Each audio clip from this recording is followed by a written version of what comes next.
Je vais vous montrer de quelle manière j'ai réalisé les oiseaux virtuels qu'on voit au début du film L'Auberge hantée. J'importe un petit métrage qui s'appelle Oiseaux et porcs.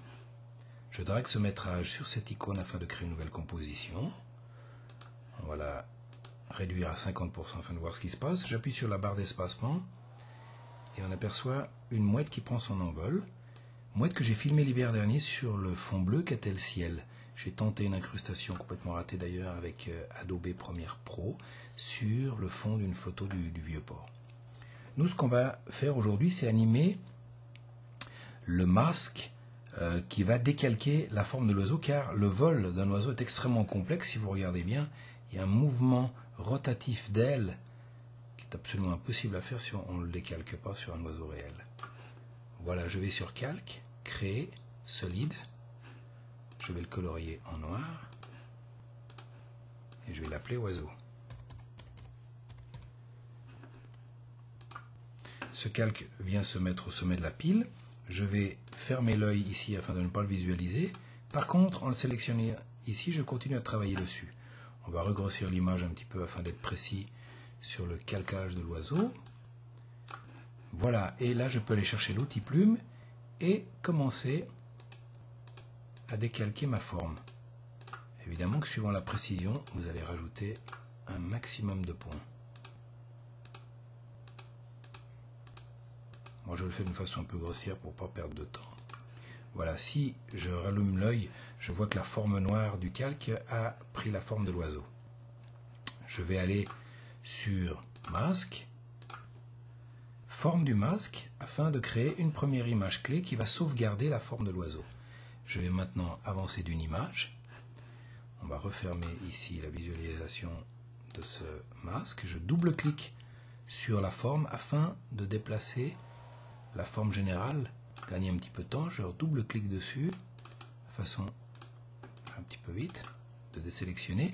Et en tenant le doigt appuyé sur la touche majuscule et en cliquant une fois sur un des points, voilà, je rends la possibilité de déplacer chacun des points. Évidemment, c'est un travail un peu fastidieux, mais qui donne un résultat assez incroyable. Plus il y a le nombre de points, plus ça travaille.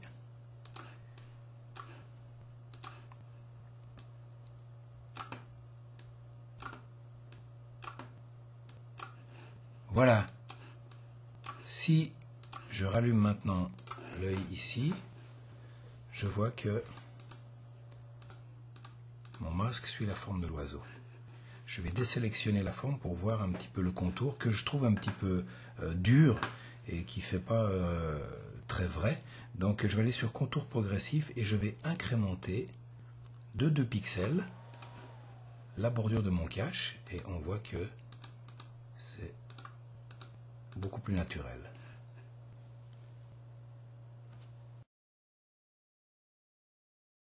Là, je continue ce tutoriel 4 heures plus tard. J'ai décalqué mon oiseau, je vais le sélectionner, décalquer mon oiseau d'une façon extrêmement précise, image par image. D'ailleurs, on peut aller voir sur Masque toutes les images clés que constitue le travail. Voilà, donc si je désélectionne, je le mets en noir, évidemment que ça ressemble à un oiseau qui prend son envol. Je n'ai donc plus besoin de l'image de dessous, je vais la supprimer, et afin de voir ce qui se passe, je vais rajouter un calque, un solide, blanc cette fois, afin de voir ce qui se passe dessous, que je glisse en dessous de l'oiseau, afin de voir mon oiseau. À partir de là, vous pouvez travailler avec votre calque en le dupliquant.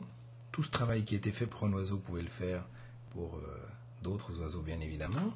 Donc je vais sur le calque, édition, dupliquer. Je vais le faire 2 fois, de façon à avoir 3 oiseaux. Alors, évidemment, que si on les met les 3 ensemble, on ne verra rien du tout. Donc en sélectionnant le premier, je vais le déplacer ici. Sélectionnant le deuxième, je vais le placer là. Et le troisième, je vais le placer ici. Et d'ailleurs le troisième, je vais en profiter pour faire une transformation d'échelle et je vais le grandir. Voilà.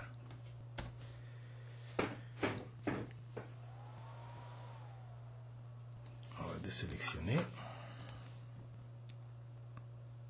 Alors ça c'est beaucoup mieux, sauf que on voit qu'ils volent exactement tous en même temps. Alors on va simplement décaler un petit peu dans le temps le premier oiseau et le troisième oiseau. Voilà. Alors désélectionner. Voilà la façon dont j'ai travaillé. Dans le prochain tutoriel, on va utiliser la même technique, mais cette fois pour détourer un animal vivant, réel, et de l'incruster dans une autre image.